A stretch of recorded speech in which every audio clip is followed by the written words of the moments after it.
I'm Jen Crownover, Comal County Commissioner for Precinct 4, and you're listening to Texas County Voice, a podcast for all 254 counties. Thank you so much for listening. Hello, and welcome to a new episode of Texas County Voice. I'm Jody Seaborn with the Texas Association of Counties. This week we're coming to you from Philadelphia, where the National Association of Counties held its annual conference, and where Wise County Judge J.D. Clark was sworn in as NACo's new president on Monday, July 14th. We have made a real impact, and today we celebrate that. We celebrate us. We celebrate counties. But even more than that, we feel grateful for this opportunity and this responsibility to serve our communities right here at home in the greatest country in the world. Today, we're excited to bring you a conversation with Judge Clark. He talks about his path into public service, from cub reporter to high school teacher to small-town mayor to county judge, and how he got involved with NACo. And he shares his vision for the year ahead as NACo president, including his presidential spotlight initiative, County Storytellers. It's all about helping local officials connect with their communities through effective storytelling. Stick around. There's a lot of insight and inspiration packed into this episode, plus a surprise or two along the way. Judge Clark, thank you for joining us today. Thank you for having me. Well, congratulations on your inauguration as NACo president.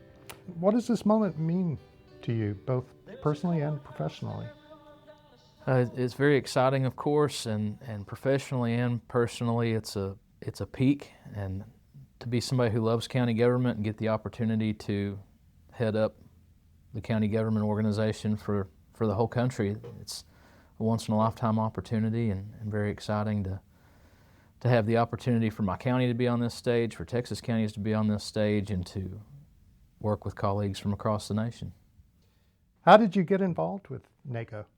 When I came in as county judge in November of 2014, I was quickly trying to learn and get engaged and find ways to better serve Wise County, and I saw that we were year over year paying annual dues to an organization called NACo. And as I looked into it, it's one of those things where it seemed like we were always paying our dues, but hadn't necessarily engaged much or had minimal engagement. And I thought, well, I'm going to check this out and see what that means. TAC does such a good rollout for new county officials of explaining to us, here's what TAC does for counties at the state level. So understood that clearly.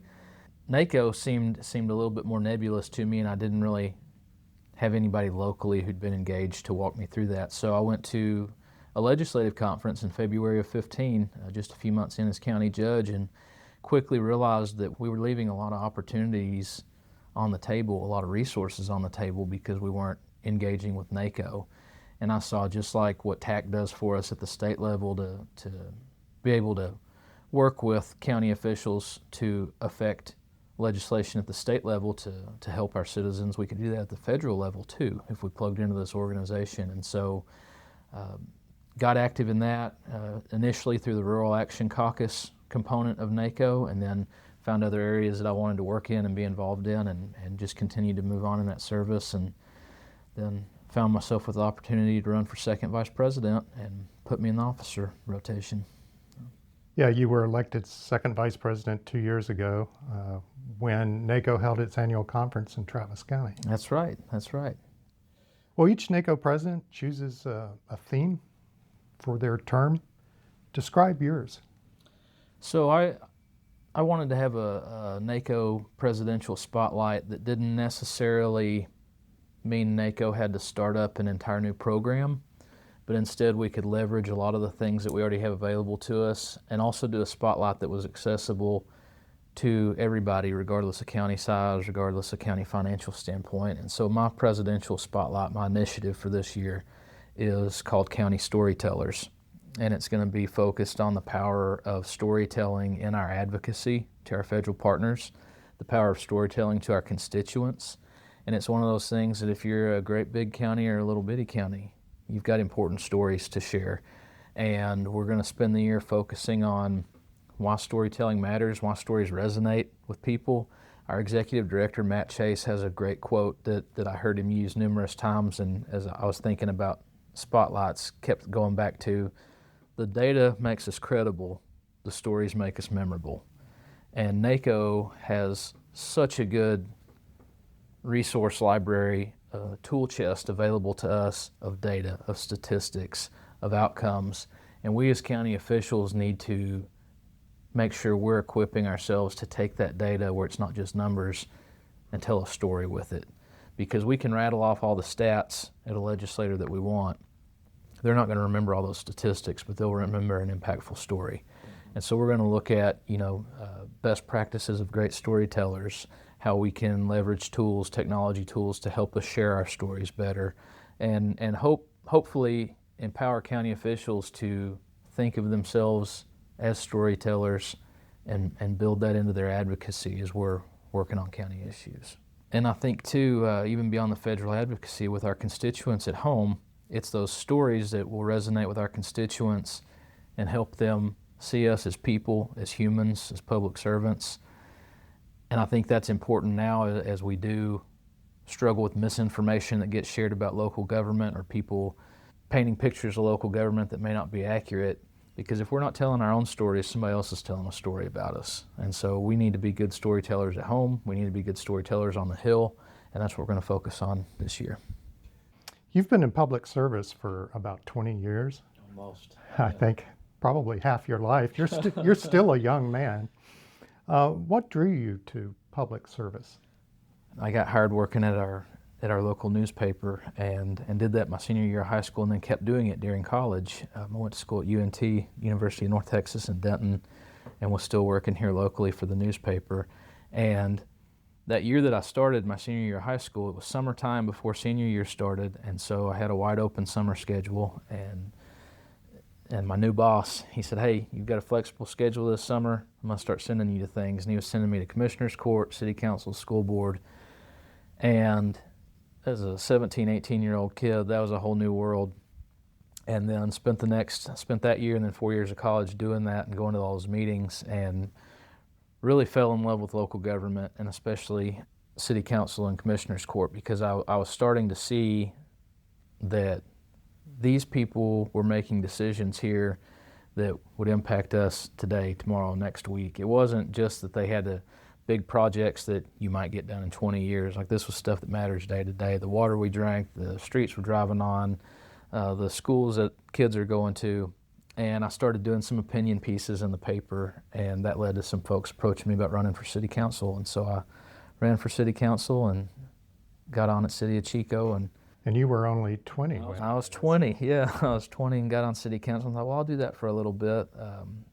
You don't really think about, at least I didn't when I was a kid, you don't usually hear about like county judge as a potential job or career, and had never really thought about that. And then as I got plugged into it and realized that it truly is the most responsive, direct to the people form of government, and shaping the communities that we're going to live in for generations. And I just completely fell in love with it and got more and more plugged in with local government. And here in Wise County, where we sit at the edge of the Metroplex, seeing the growth that was coming, I was like, I want to be a part of shaping that and make sure we don't just get run over by it.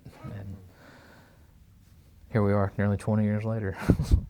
And then you were elected mayor of Chico? I was. I did a couple terms on city council, and then became mayor in 2009. You were a former high school teacher, English and history? English and history, yeah, junior high and high school. I started in junior high teaching English language arts and reading, and then moved up to the high school to teach history. That's what I was most interested in teaching, and then taught some electives, taught journalism elective, taught theater arts a couple years because I needed somebody to do that. Had a 6th grade guitar class for a couple years, and so a small school, you get to do a little bit of everything, so yeah. How does your experience as a high school teacher and a small town city council member and mayor shape your leadership? I think on on the teaching aspect of it, walking into a junior high classroom or a high school classroom, you've got to get this particular content out to a vastly different group of people across that room with different learning styles, different backgrounds, different situations at home that may be impacting how they're feeling that day and how they receive that information, but you still got to reach all of them. And it makes you be flexible. It makes you be really aware of your message, your tone, how it means different things to different people, and build some of that rapport and connection with very different personalities in the room. And I think I have to do a lot of that here as well in this role. And then the city component of it, I mean, Chico's a town of about 1,000 people, and other colleagues that serve in that capacity in cities as well, like you don't get more direct to the people than on city council in a small town. And everybody knows you, and you have very finite resources. You have to get creative.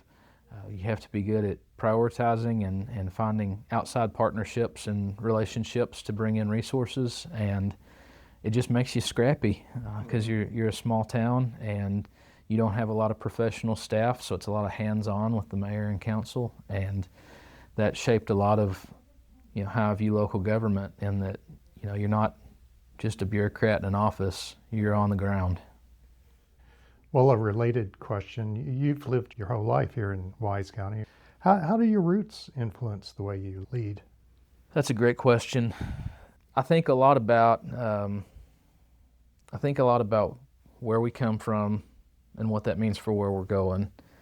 And what I mean by that here at home is this truly is home. This isn't just a place on the map that I happen to end up, and so I'm living here and working here. Like, this is generationally home to me. And so there's a deep personal connection and emotional attachment to having great respect for what's built the county, hard times that have been in the county over past decades, hard decisions that past county leaders had to make to get where we are now. And so I'm respectful of that. I'm aware of that. I think there's a lot to learn from that. But at the same time, I'm also deeply invested in where it goes, because when you identify some place as home, it's not just the here and now you're worried about, it's also what's it going to look like in 10, 20, 30 years beyond us. The things that have drawn me to stay here, the things I love and respect about the community, is that still going to be intact in some form as the community grows even beyond me.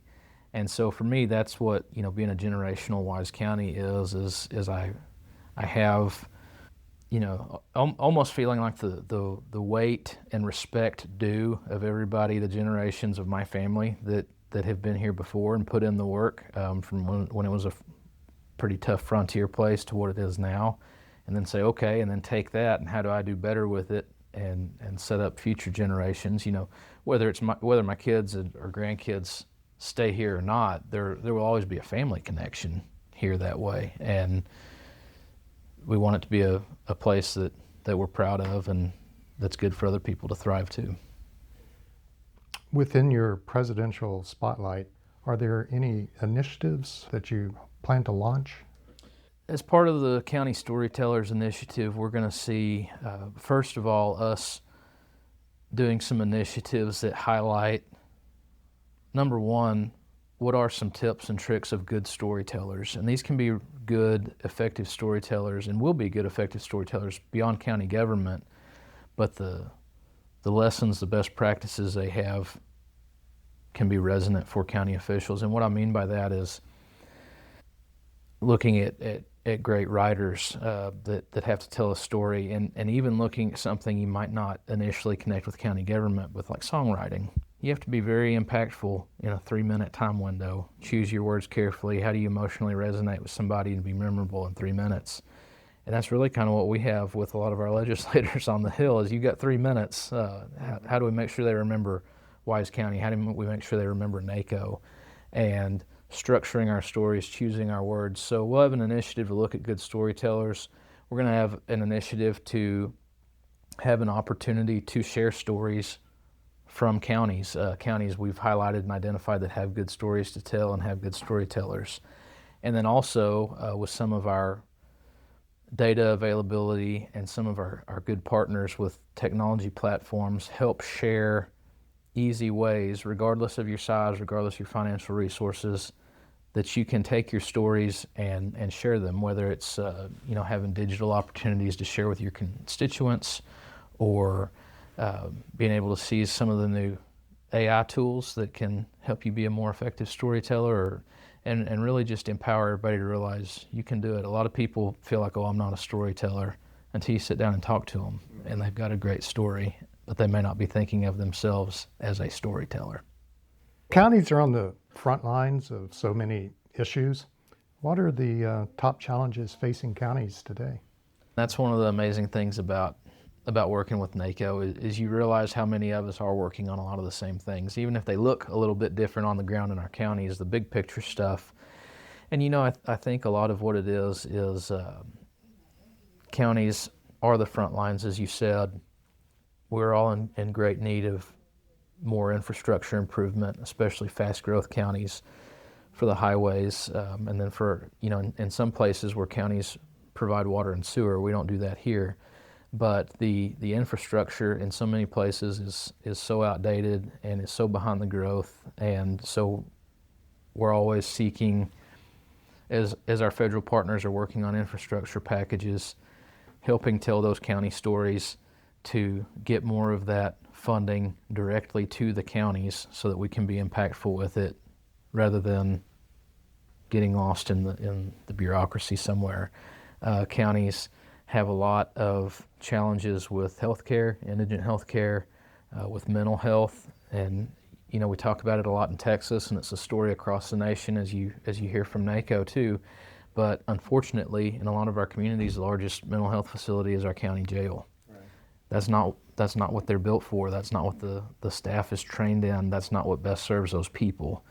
And so mental health is a huge issue that I haven't met a county yet in my NACo work that's not concerned about that. And then I think too, as we talk about specifically at the federal level with NACo, making sure that counties are effectively telling our story to legislators and to agencies to help them understand what potential policies mean on the ground at the county level, and making sure that if something, for example, at the federal level is going to be cut, that it's not actually just a cost shift to counties, because that can happen very easily. If you've not worked in county government and you're just seeing it from a federal lens, you may say, oh, well, the feds don't need to do this program, we'll cut this money. Is it still a service, though, that's going to have to be administered, and is the county just going to pick that up now? And so making sure that we're viewed and seen as an intergovernmental partner, and help understand what, whether it's fed to state, state to county, that we're all communicating with each other and making sure that, okay, if you do this over here, how does it impact me at the county level? And that cuts across a lot of issues, just making sure that people understand, here's what it means at the county level, because at the county level, we don't have anybody to pass it on to. Right. The buck stops here. It's the closest form of government to the people. And so we want to make sure that everybody understands this is what legislation means. It's easy to have a good idea in theory. We're here to help tell what it would mean on the ground in practice in a county government. Well, you've talked about honoring the past and building the future in Wise County. What does that balance between past and future look like in practice? Yeah, and that's, I've got that on my letterhead, and I use that phrase a lot, honoring the past, building the future, and that's kind of my framework, my vision as county judge, because we are growing rapidly in Wise County, like a lot of counties are experiencing. And for me, as a lifer here, I hear from a lot of other neighbors who have, whether they're born and raised here, been here a long time, and some that are even newer residents feel the same way. There are community culture things, a vibe, the flavor of a community that are special here, that we value, that feels like home. We worry about growing so fast, so big that you lose that. And so for us, what that means to me is as we grow, we're not going to stop the growth. But what do you want the growth to look like? Well, for me, I want us to be growing in a way that we're also making county history accessible to our new neighbors. We can't expect people to move in and just automatically know what we've been raised in, the stories we've been told and handed down. So how do we make sure that Wise County's history stays in the forefront of people? How do we make sure that it's accessible, that even if you moved here last week, we've got an opportunity for you to engage with the past of Wise County? And for me, that's, I guess, probably my legacy project as county judge is the courthouse restoration, because whether you've been born and raised here or you moved here last week, you notice that building and you love it and you immediately have questions about it. It's one of the most beautiful in the state. Absolutely. It's an icon, and it was getting in rough shape, and it's a jewel of our community, and from just a county operations standpoint, we needed to restore it. But bigger than that, that's our anchor point for the community. And a lot has happened in Wise County in the shadow of that building over the years, good and bad. And they had a big homecoming celebration from World War II held there on that courthouse lawn when the servicemen came home, and to all the things it's seen over the years. But you don't have to be a Wise County native to love and respect that building. And for me, that's the end to the new people, is we can all rally around that, as the community has many times. And that's my end to get your attention. And then you come in, and then you're able to read the history panels on the wall and start to understand where Wise County's come from over the years. Oh, by the way, the County History Museum's across the street. Why don't you go visit that as well? And we all then are able to keep some sort of shared knowledge of who Wise County is. Most people aren't moving here saying, oh gosh, Wise County, Decatur looks just like every other place along the highway, let's pick that. They see something here that's different. They see something here that's got some classic small town community vibe to it, and they want to be part of that. So let's let them be part of it, and let's fill them in on what our past is so that they can love that and pass that on too. And you don't have to be a native to appreciate and respect that history. So that's what I'm trying to do, is make sure that, yes, we're working on new infrastructure. Yes, we're trying to accommodate all these new houses being built. Yes, we have to think about service demand, but at the same time, let's not forget about opportunities too, to share with new residents where we've come from and what that history is. Wise County borders Tarrant County, which is one of the fastest growing, if not the fastest growing county in the country. Is Wise County transitioning from a rural county into a suburban county?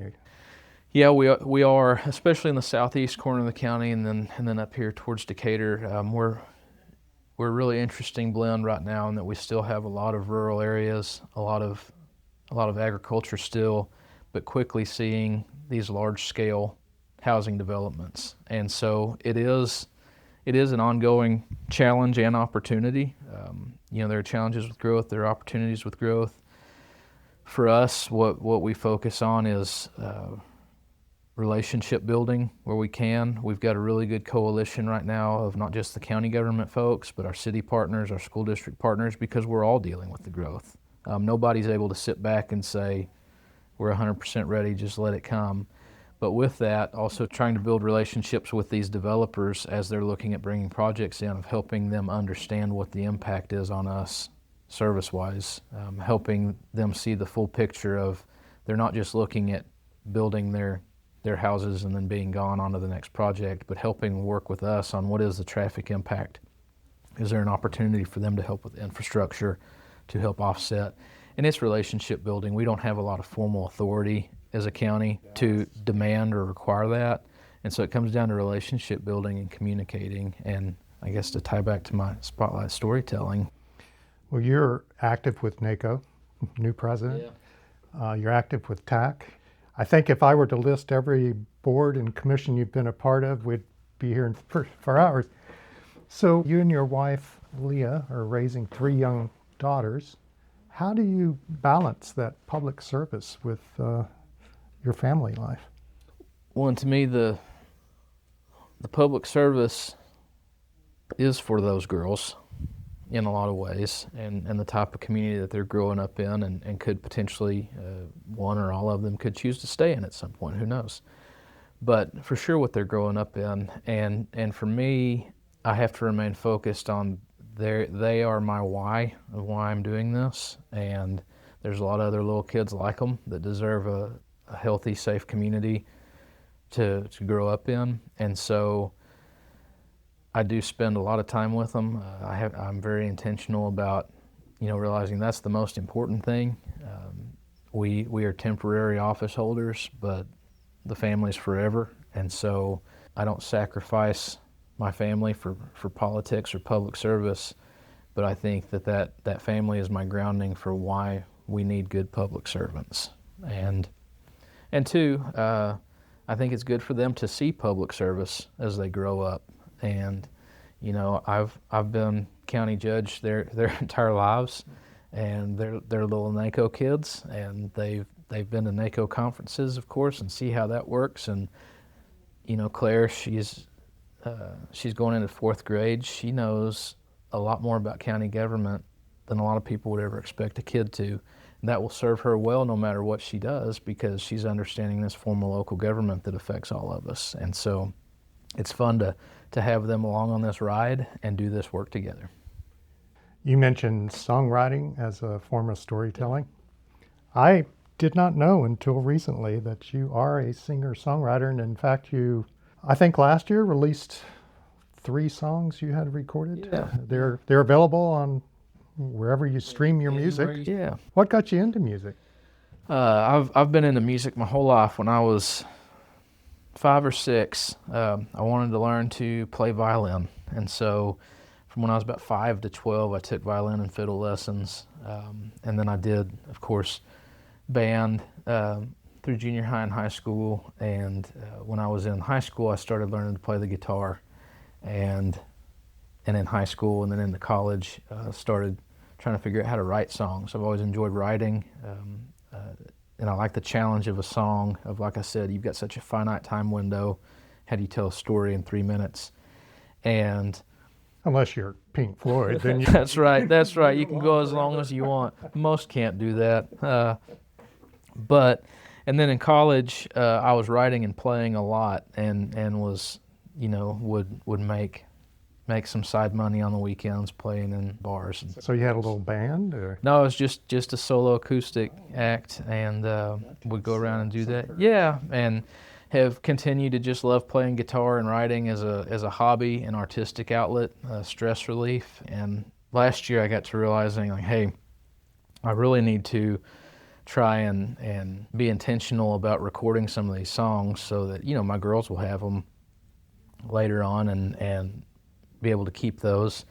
And so worked on making some time to get some of those recorded, and then decided, you know what, I think that's an interesting piece of myself to share with folks if they're interested. And if people are interested, they're welcome to listen to it and learn a little bit about me from that lens. And they're going to have to search for Judson Clark, yeah. not J.D. Clark. There's another guy that releases music, and he's from Austin actually, and he's a country singer, and his name is J.D. Clark, and so he's on all the streaming platforms as J.D. Clark, and so the J is Judson in my name, so released it under that. So. Well, any chance we'll see a NACo President's playlist? I actually really love that idea, and had not thought about that, and now that you float it, like, that's actually kind of a cool idea to help highlight this storytelling theme that we're doing too. So I'm gonna have to explore that with NACo staff a little bit. That might be fun. Anything you want to say to our listeners, especially those working in counties or thinking about stepping into public service? Yeah, I would just encourage people to really look at ways that you can be engaged at the local level, because a lot of times people will refer to different offices as seeking higher office, and I think that's the wrong way to look at these governmental roles, because we're all intergovernmental partners. And yes, there's a role for the feds, and yes, there's a role for the state, but there's definitely a role for the locals. And we're intergovernmental partners in that, and we need good people willing to serve on those city councils, in county government, on school boards. And it's the purest, cleanest form of government that we've got, because it's absolutely results-based and accountable to the people. You're right there in the neighborhood with them. They see you getting gas in the morning, they see you grabbing coffee in the morning, or They talk to you when they're dropping off kids for school, and really encourage people to look at ways to serve in that. I'm a huge fan of and proponent of local government and preserving local government. And if you're already in it, I encourage you to look at how you can engage better in associations like TAC and NACo, because for me, that's where I've been able to gain so many good connections and resources that I wouldn't have had otherwise, by interfacing with different county officials and learning their successes, learning where they've had challenges, what worked, what didn't, and bring that back home and serve my people with it. Thank you, Judge Clark. We look forward to the next year. It's going to be fun. They called us shires, do the work that the law requires, balance all that with folks' desires and the details done. Thank you for listening to Texas County Voice, and a special thank you to Wise County Judge and NACo President J.D. Clark for joining the show. Texas County Voice is a podcast from the Texas Association of Counties about the people, issues, and all things important to Texans and Texas counties. To learn more about Texas counties and the Texas Association of Counties, visit county.org. Separate apart, public servant's heart. As for me and mine, we'll hold out county now. 3069. Hold that county line.